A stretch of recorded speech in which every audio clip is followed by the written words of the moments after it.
This channel does not promote any violent, harmful, or illegal activities. All content provided by this channel is meant for an educational purpose only.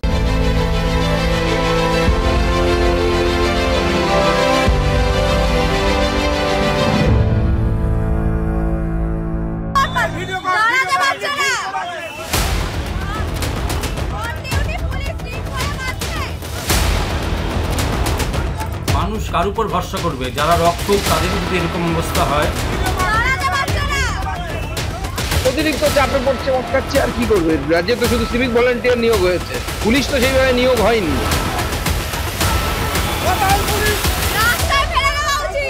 পুজোয় যদি man of the match কেউ হয়ে থাকে সেটা অনিবার্য এবং অবধারিতভাবে Kolkata police. যিনি শৃঙ্খলা রক্ষার দায়িত্বে তিনি বেসামাল হয়ে পড়েছেন, বেসামাল টোলে পড়ে যাচ্ছেন।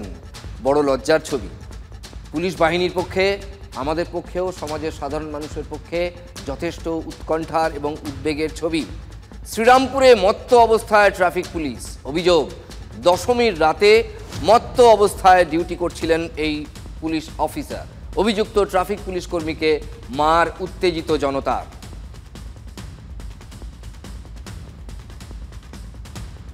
নেশায় মজে খোদ শৃঙ্খলা রক্ষার দায়িত্বপ্রাপ্ত রক্ষক, আর তার হাতেই দায়িত্ব শ্রীরামপুরের বড় রাস্তার আইন শৃঙ্খলা রক্ষা করার দায়িত্ব। দেখুন,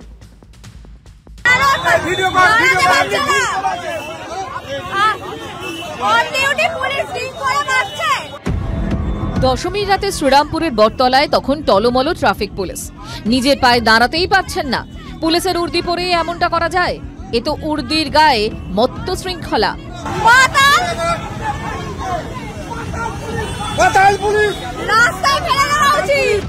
সোজা হয়ে দাঁড়াতেই পারছেন না মত্ত ট্রাফিক ইন্সপেক্টর। উত্তেজিত অনেকেই মত্ত পুলিশ অফিসারকে মারধরও করেন। অন্য পুলিশ কর্মীরা তাকে সরিয়ে নিয়ে যায়। নতুন কি আছে, বেশিরভাগ থানার অফিসাররা তো মদ খেয়েই থাকে, এরকম অবস্থা। এখন এত চাপ তাদের উপরে কাজে, রিক্রুটমেন্ট নেই তো। লাস্ট পুলিশের রিক্রুটমেন্ট কবে হয়েছিল? Exception proves the rule. একটা দুটো কোথাও বিচ্ছিন্ন ঘটনা ইতিমধ্যেই সেই অফিসারকে ক্লোজে করা হয়েছে, শোকজ করা হয়েছে, ক্লোজ করা হচ্ছে, ডিপার্টমেন্টাল এনকোয়ারি হচ্ছে। বিচ্ছিন্ন ঘটনা, বোঝো কাণ্ড। যার দায়িত্ব শৃঙ্খলা রক্ষা করার, তিনিই কিনা নেশায় মজে। মত্ত ট্রাফিক ইন্সপেক্টরকে ক্লোজ করেছে চন্দননগর পুলিশ। গোটা রাজ্যব্যাপী পুলিশের যে সিকিউরিটি ছিল, পুলিশের যে নেটওয়ার্কিং ছিল, গোটা কলকাতা সচল ছিল। এইটার জন্য কৃতিত্ব যদি এই পুজোয় যদি ম্যান অফ দ্য ম্যাচ কেউ হয়ে থাকে সেটা অনিবার্য এবং অবধারিতভাবে কলকাতা পুলিশ। অতিরিক্ত চাপে পড়ছে, মটকাচ্ছে, আর কি করবে? রাজ্যে তো শুধু সিভিক ভলান্টিয়ার নিয়োগ হয়েছে, পুলিশ তো সেইভাবে নিয়োগ হয়নি যেভাবে পুলিশের নিয়োগ হতো আগে, বছরের পর বছর।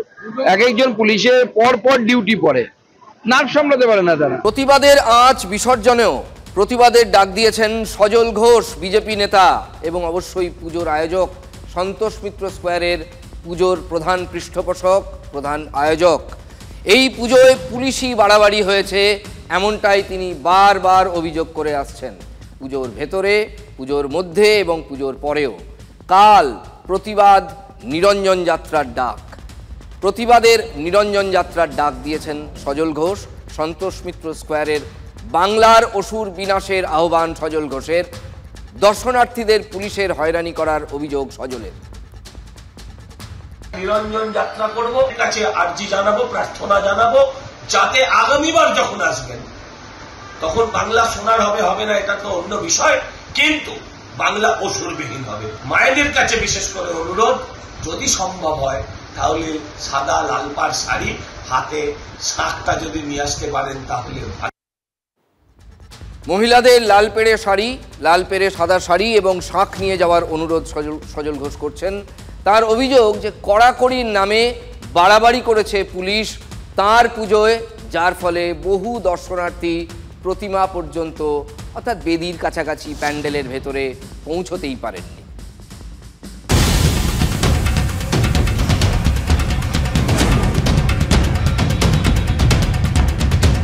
মানুষের চলার পথ, এটাকে এখানে বন্ধ করছে, ওখানে বন্ধ করছে, কমাচ্ছে। আচ্ছা ওই দেখুন, আমরা বন্ধ করে দিচ্ছি, একটু চলুন দাদা।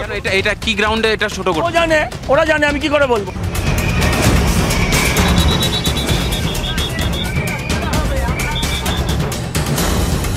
অডিও ভিজুয়ালের ওপর তারা পুলিশ আমাকে ব্যক্তিগতভাবে ওভার টেলিফোন জানিয়েছেন চালাতে দেব না, নয় চালানো যাবে না। রাজনীতি বাদ গেল না বাঙালির প্রাণের উৎসব থেকে। বেশ কয়েক লাখ মানুষ এই প্রতিমা দেখতে বা প্যান্ডেল দেখতে, অপারেশন সিঁদুর দেখতে ব্যর্থ হয়েছে। তার কারণ পুলিশের অযথা হয়রানি। রাজনীতির অভিযোগে সরগরম বাঙালির প্রাণের উৎসব। পুলিশের অতি সক্রিয়তার অভিযোগ উঠল বিজেপি ঘনিষ্ঠ পুজোগুলোতে, আর তৃণমূল নেতাদের পরিচালিত পুজোয় পুলিশের নিয়মকানুনে বেশ ছাড় দেওয়া হলো, এরকম অভিযোগই করা হয়েছে বিজেপির তরফ থেকে। বিজেপির পুজো তো বন্ধ করে দেওয়ার জন্য মুখ্যমন্ত্রী মমতা বন্দ্যোপাধ্যায়ের তরফ থেকে সমস্ত রকম চেষ্টা চলছে। যেন তেন প্রকারেণ অন্য কেউ পুজো করতে পারবে না, উনিই পুজো করবেন, সব জায়গায় ওনারই মুখ থাকবে, অন্য কারো মুখ থাকবে না কোথাও। এটা একদম ভুল অভিযোগ এবং বেসলেস অভিযোগ। পুলিশের কাছে, প্রশাসনের কাছে তৃণমূলের পুজো না বিজেপির পুজো না কংগ্রেসের পুজো, দ্যাট ইজ ইরেলেভেন্ট। প্রশাসনের কাছে প্রায়োরিটি হচ্ছে মানুষের সেফটি অ্যান্ড সিকিউরিটি। এই নীতি যে একনায়কতান্ত্রিক নীতি, এই নীতি বাংলার মানুষ মেনে নেবে না। আমার ওখানে প্রসেশন হয়েছে, সাংসদ শোভাযাত্রা আমরা কম্পিটিশন করেছি, সেখানে দেখেছি তৃণমূল কংগ্রেসের যেখানে তারা টেন্ট বানিয়েছে শিবির, তার সামনে লোক ভারত কা বাচ্চা বাচ্চা জয় শ্রীরাম বলে গান চালিয়ে সেখানে নেচেছে তাদের টেন্টের সামনে। তৃণমূল কংগ্রেসের পুজোতেও যদি দেখা যায়, তৃণমূল কংগ্রেস পুজো in the sense of Trinamool Congress নেতা পরিচালিত পুজো, যদি দেখা যায় মানুষের সেফটি কোথাও বিঘ্নিত হচ্ছে, সবার আগে সেখানে পুলিশ তার মতো করে ব্যবস্থা নিয়েছে। সুতরাং সজল ঘোষ টিআরপি বাড়ানোর জন্য, নিজের পুজোকে হিট করার জন্য এই ধরনের সস্তার গল্প বলতে পারেন, তাতে বাস্তব সত্যিটা বদলাবে না। দেখুন, উৎসব এখনো শেষ হয়নি, যদিও দুর্গোৎসব কিন্তু শেষ হয়ে গেছে। এই কার্নিভালটা হলেই মোটামুটি দুর্গোৎসব শেষ, কিন্তু উৎসবের মরশুম তো বেশ লম্বা। কিন্তু সেই উৎসবের মরশুম শেষ হলেই আসছে ভোট পুজো।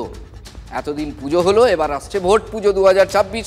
কয়েকটা মাস গেলেই সাজো সাজো রব শুরু হয়ে যাবে। পুজো শেষ, এবার জনসংযোগ বিজয়া সম্মেলনীতে। শাসক দলের খবর দিচ্ছি, ভোটের আগে রাজ্য জুড়ে বিজয়া সম্মেলনীতে তৃণমূল প্রত্যেক বছরই হয়, এবার তার ধুম অনেক বেশি, কারণ জনসংযোগ বেশি করে প্রয়োজন। অভিষেক বন্দ্যোপাধ্যায়ের নির্দেশে বিজয়া সম্মেলনী ঘিরে মেগা জনসংযোগ তাদের টার্গেট। 5ই অক্টোবর থেকে রাজ্য জুড়ে বিজয়া সম্মেলনী তৃণমূলের। দল অনুমোদন দিয়েছে, 50-এর বেশি নেতা থাকবেন এই সম্মেলনীগুলোতে। তালিকায় সাংসদ, বিধায়ক থেকে যুব নেতৃত্ব। কালী পুজোর আগেই শেষ করতে হবে এই কর্মসূচি। 18ই অক্টোবরের মধ্যে রাজ্যের সব ব্লকে বিজয়া সম্মেলনী সেরে ফেলতে জেলা নেতৃত্বকে নির্দেশ দিয়েছেন অভিষেক।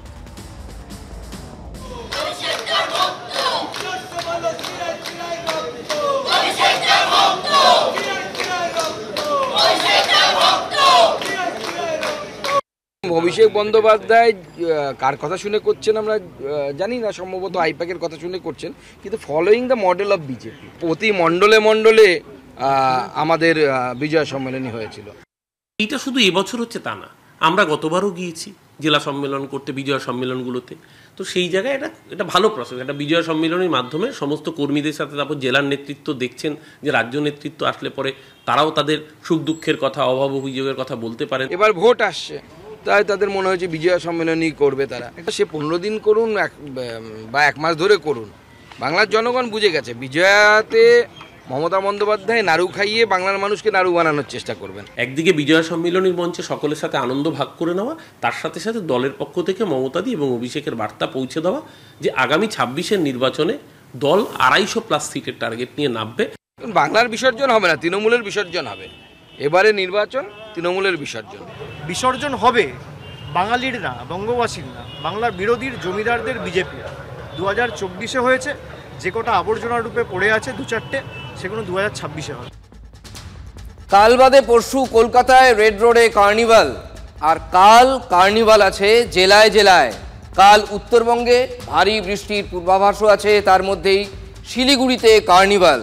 এই কার্নিভাল নিয়ে চলছে রাজনীতির গরমাগরম বিতর্ক। কার্নিভালের বিশেষ বৈশিষ্ট্য হচ্ছে তৃণমূলের বিসর্জনের যে বাজনা এই কার্নিভালেই শোনা যাচ্ছে, এই ক্লাবের অংশগ্রহণের সংখ্যা দিয়ে। টুকুন একটা স্পেসে যেখানে খুব কনজেস্টেড এরিয়া, এখন রেড রোডের মতো তো বড় স্পেস আমাদের নেই, এবার বর্ধমান রোডটা হয়ে গেলে আমরা হয়তো ওদিকে রাস্তাটা খুলবে। শিলিগুড়িতে শনিবার কার্নিভালের আয়োজন, যে আয়োজন প্রতি পদে বাধা পাচ্ছে বৃষ্টির কারণে। এই গোটা এলাকা জুড়ে আলপনা দেওয়ার কাজ আজ সকালেও টানা বৃষ্টির জেরে সেই আলপনা দেওয়া যায়নি। একাধিক এই ধরনের স্টেজ তৈরি হবে যেখানে শহরের আমন্ত্রিত মানুষরা বসবেন এবং একাধিক ক্লাব এখান দিয়েই কিন্তু ট্যাবলো নিয়ে তাদের কার্নিভালকে নিয়ে ধীরে ধীরে এগোবে মহানন্দা ঘাটের দিকে। বাইরের থেকে চাপ সৃষ্টি করে, তাও এর থেকে বেশি ক্লাব, 9টা-11টার বেশি ক্লাব অংশগ্রহণ করে না। বিজেপি বিধায়কের দাবি, হাতে গোনা মাত্র 11টি ক্লাব এই কার্নিভালে অংশ নিচ্ছে, যেখানে 600-র বেশি ক্লাবকে সরকার অনুমান দিয়েছে। এখানে 12টা-14টার বেশি কিন্তু ক্লাবকে আমরা নিতেও আমাদের সমস্যা হবে। অন্যদিকে এই কার্নিভালকে ঘিরে ইতিমধ্যেই বাকযুদ্ধ শুরু হয়ে গেছে তৃণমূল বনাম বিজেপির দাবি এই কার্নিভালে বিরোধীদের আমন্ত্রণ জানানো হচ্ছে না। দুর্ভাগ্য হচ্ছে এটা যে দুর্গা পুজোটাকেও এরা একটা ভয় এবং আতঙ্কের পরিবেশ তৈরি করে রাখলো, সেটা উদ্বোধনে বিরোধী দলের জনপ্রতিনিধিদের না ডাকা থেকে শুরু করে এবং সর্বশেষে কার্নিভালে জোর করে অংশগ্রহণ করানো। একই সঙ্গে ওরা বলছে আমাদেরকে তো ডাকাই হচ্ছে না, ডাকাই হয় না। কাকে ডাকবো? এটা কি পলিটিক্যালি ডাকবো? এটা তো ক্লাবগুলোকে ডাকা হয়েছে। কালকে আমি বিসর্জনের ঘাট, ছোট থেকে আমরা বড় হয়েছি এই শহরে, ঘাটে গিয়েছিলাম, তো সবাই কর্পোরেশনের সবাই নিচে নেমে এসে আমাকে গ্রিট করে যাচ্ছে বিজয়া দশমীর, কিন্তু কেউ এইটা বললেন না যে একটু শঙ্করদা উপরে আসো বা শঙ্কর উপরে আয়। বলতে পারবো না, এখন ওখানে অনেক কর্মীরা থাকে, 24 ঘন্টা তো ওখানে থাকি না, কিন্তু আমি 2টা আইটা পর্যন্ত ছিলাম, তখন কাউকে দেখি। এখন কারা ছিল তখন ওখানে আমি বলতে পারবো। আমি কারো দোষ দেখি না। আসলে তৃণমূল কংগ্রেসের মূল চালিকা শক্তি, এরা হচ্ছে ভয় দেখিয়ে বর্তমানে ক্ষমতায় থাকতে চায়। ফলে কেউ যদি ভালোবেসেও আমাকে ডাকতে আসে, তার পরবর্তী ভয় হচ্ছে যে কর্পোরেশনে ঢোকার পরে তার কি অবস্থা হবে। এমআইসি বোর্ড মিটিংয়ে তো তারা পার্টি, তারা তো ছিলেন, একসাথে মিলেই সিদ্ধান্ত হচ্ছে। অনেকগুলো প্রোগ্রামে তারা থাকেনও, তো ওরকমভাবে আমরা দেখি না কাউকে। বিজেপির এখানে সেই পরিকাঠামো নেই, তাদের পুজো সংগঠনায় তাদের হাতে কোনো ক্লাবই নেই। রাজ্যে আসছেন deputy election commissioner Gyanesh Bharti. আগামী 7ই অক্টোবর রাজ্যে আসছেন তিনি। আগামী 8 অক্টোবর রাজ্যের সব জেলা শাসকের সঙ্গে বৈঠক। খবরটি আরও একবার আপনাদের জানাই, রাজ্যে আসছেন deputy election commissioner Gyanesh Bharti. আগামী 7 অক্টোবর রাজ্যে আসছেন তিনি। আগামী 8 অক্টোবর রাজ্যের সব জেলা শাসকের সঙ্গে বৈঠক। ঘরের মেয়ে উমার কৈলাস যাত্রায় সর্বত্র যখন বিষাদের সুর, ঠিক তখন আলিপুরদুয়ারের পূর্ব ভোলার ডাবরি এবং বাইরাগুড়িতে ভিন্ন ছবি। উত্তরবঙ্গের রাজবংশী গ্রামগুলিতে ফের বোধনের সুর। ডুয়ার্সের বিভিন্ন গ্রামে শুরু হলো মা ভান্ডানী রূপে দেবী দুর্গার আরাধনা।